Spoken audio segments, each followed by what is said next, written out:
Hi everyone, this video is about science and the supernatural. Now, that was just to get your attention.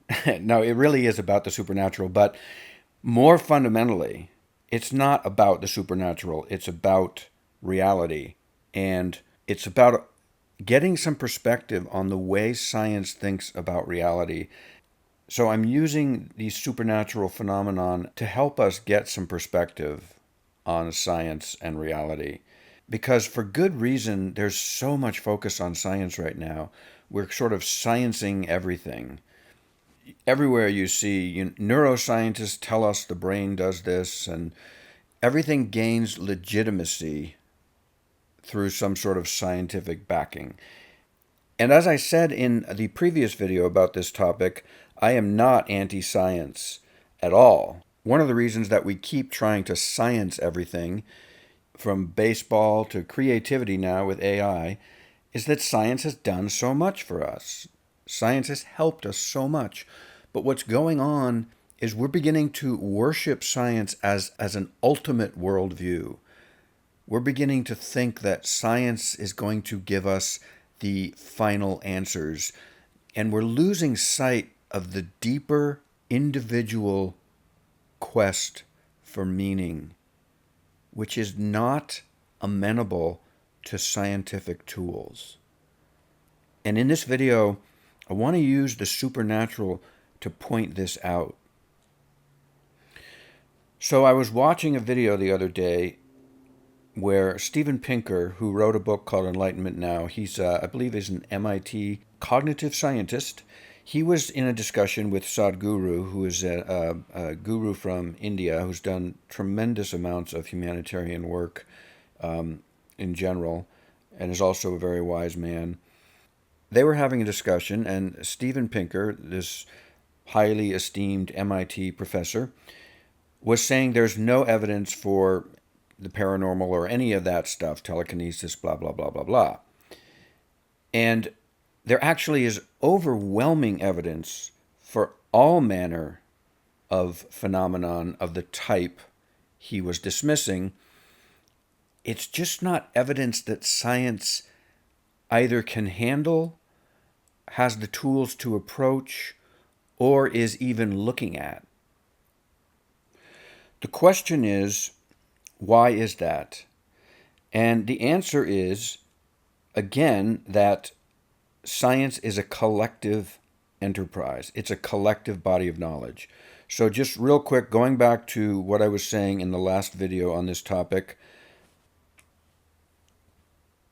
brief recap.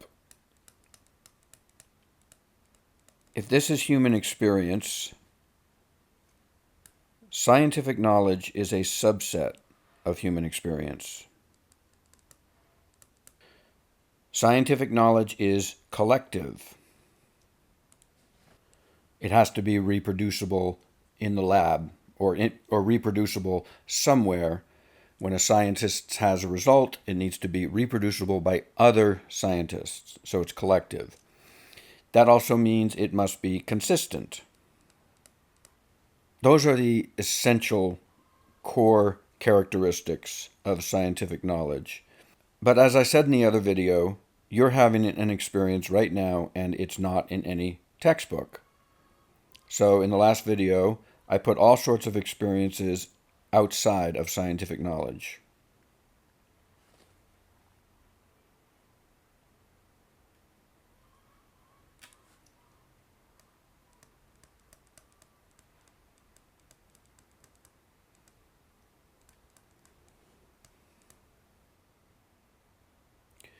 So in the last video, I really emphasized the fact that the collective nature of science is its strength, because that generates a body of knowledge that everybody can use everywhere in the world.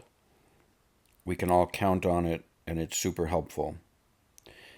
When it comes to ultimate truth, and again, I'm only using the supernatural as a way to talk about ultimate truth and ultimate reality.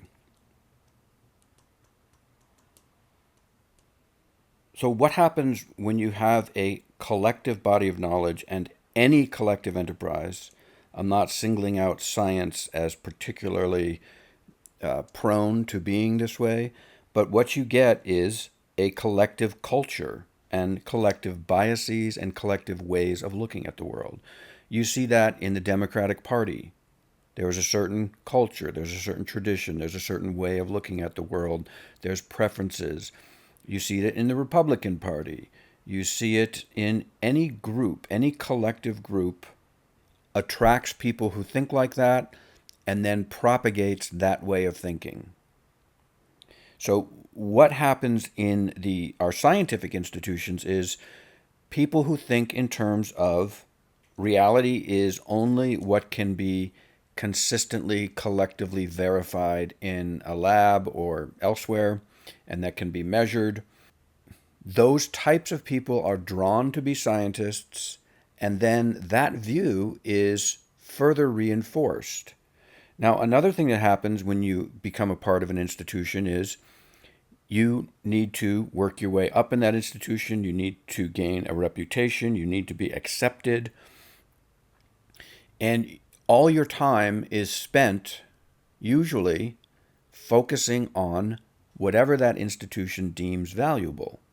So, for instance, if you're a scientist and you are, say, a geneticist, you're going to spend a lot of time reading papers by other geneticists. You're not going to spend a lot of time, for instance, let's say, spending 10 years with the Pitaha tribe in the Amazon jungles and seeing how they experience the world. And that's something I talk about in my book, The Science Spell, and in another book of mine. You're not going to spend a lot of time reading various accounts or histories of supernatural paranormal encounters. You just don't have the time and you don't have the interest, and those things compound each other. So what happens when you are part of a collective is you focus your time and energy on things that matter to the people in that group. And you just don't pay attention to things that that group isn't interested in, because that's not going to serve you. Or rather, I should say, you don't do a deep dive into topics that your group isn't interested in. I mean, really looking into the subject so that you can actually make informed statements about that subject. Imagine going up to a geneticist and saying, "Oh yeah, genes and stuff. Yeah, they make me do stuff, right? They force me to do stuff," or just some vague statement. The geneticist might say, "Well, yeah, you kind of got it. You know, it's there's a complex interplay between the environment and genes, and we're now finding out that there's a vast, deep body of knowledge about genes that only someone who has taken a deep dive into that topic is qualified to speak on intelligently." So the same exact thing goes on. For instance, when Steven Pinker makes a statement that, well, there's no proof about paranormal, supernatural, whatever it might be, or any scientist says that, it's really the same thing. Scientists don't generally spend a lot of time doing a deep dive into these topics, and they aren't qualified to talk about them. And the reason I called my book The Science Spell, again, it's not because I don't believe what scientists say about science and about physics and various laws, etc. It's very valuable. The reason I called it The Science Spell is we've been sort of hypnotized into believing that scientists can speak about ultimate reality, or, for instance, can comment on the paranormal, the supernatural, the miraculous. We don't ask scientists to be experts on history. We don't ask a physicist to be an expert on sociology. So it's interesting that we assume that what a scientist says about the supernatural and the sort of legitimacy of that whole world is correct. If you want to know about a certain subject, look into it. Really look into it. And then make your own decision. Go to an expert on that subject, someone with experience on that subject. If you want to know about quantum physics, talk to a quantum physicist. If you want to know about, for example, the phenomenon of Bigfoot, don't talk to a quantum physicist. It's pretty simple, but we miss this in our culture. I'm not saying you should be interested in Bigfoot. I'm not saying every report of Bigfoot is correct or legitimate. All I'm saying is if you want to know about the phenomenon, you either have to have experienced it yourself or you have to talk to someone who's done a deep dive into the topic. And whatever you don't explore deeply, you do something that all humans do with topics they don't know much about. You cartoonify it. I don't know if I made that word up. I hadn't seen it anywhere else, and I think I use it in a book somewhere. I think it's a very apt word for this human tendency. Let me give you another example. If you don't know much about Islam, say you grew up in America, mainstream America, you don't know much about Islam. Of course, you've heard of it. It's a religion. We've heard of Muhammad. But what we'll do is we'll tend to group Islam into one big simplistic thing. So we hear the word Islam, we have these incredibly simplistic cartoon ideas about what it is. Now, if you spend just 2 hours reading about the history of Islam or exploring it, you'll find out that it's incredibly complicated. There are different beliefs within it. There are interpretations. There are different spins on it. I can't even go into it all because I don't know enough about it. But I have read enough about it to know that it's incredibly complex. The same is true about any topic, right? I don't know much about opera. I don't particularly like what I've heard. So I'm not going to explore it. I'm just going to say that's a bunch of large people, if I'm following the stereotype. That's a bunch of large people hurting my ears. And that's, of course, ridiculous. It's just I haven't been sensitized to it. I can't appreciate it, okay, for whatever reason. And I'm probably not going to spend a lot of my time really listening to a lot of opera and trying to appreciate it. I just have other things that I'm focused on. This is exactly what happens with scientists, and like I say, it's a widespread phenomenon. It's not limited to scientists. And this is what Steven Pinker was doing in that video, and a lot of scientists do this. They just say, oh yeah, all that nonsense. When in fact, there is a vast body of literature documenting all manner of human encounters with these types of phenomena. And many of them are groups of people encountering the phenomena, so it's not just individuals. And my book, The Science Spell, is full of really cool examples that I think are particularly interesting. And there's hundreds and thousands of others. And I sort of allude to some of those specific ones in the book as well. And it's not only in books where you find evidence, again, evidence of a kind that science isn't interested in, but you can also find evidence by talking to people in everyday life. Because there is this sort of dominant idea in our culture that you're a weirdo if you have an experience like that, people don't tend to talk about it just, at a cocktail party.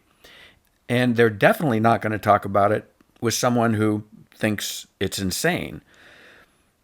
And this is an example, by the way, of another phenomenon I talk about in my book and in general, is this idea of living in this self-reinforcing bubble. So if you think it's crazy to have some sort of whatever supernatural experience, well, guess what? People are not going to talk about their experiences around you because you think it's crazy.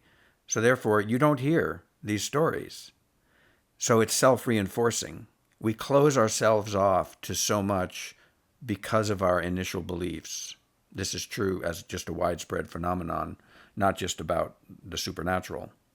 But since I'm open to hearing about this sort of thing, I've talked to many people who have had experiences that are absolutely inexplicable based on the conventional ideas of science. I talked to a friend of mine who just told me casually that I think we were on this topic in general, and she probably sensed that I was perfectly open to these sorts of experiences as a natural part of being human. She told me that as a child, she regularly left her body, and there's literature about this phenomenon, but she didn't have any clue about that. But she just had the experience as a child, and she thought it utterly natural until she started talking to other people and getting the sense that this was considered weird. And so she stopped having the experience. It was like she inhibited that. I know another person who was in the World Trade Center on 9/11, and a voice guided her where to go out of the building and then to go free and clear of the building. I know another woman who was disconnected from a friend for many years, and one night had a dream about reconnecting with her, called her the next day, and the friend had the same dream. Well, not the same dream, but a dream about connecting with her, and they reconnected. This sort of thing goes on all the time. There are so many books and accounts and experiences and explorations of phenomenon, and I go into all this in my book, The Science Spell. I give you lots of examples and details, and I don't want to make this video too long to discuss those. I mean, I'll give you just one example. So a lot of us know Elizabeth Kubler-Ross. She was the author of a famous book called On Death and Dying.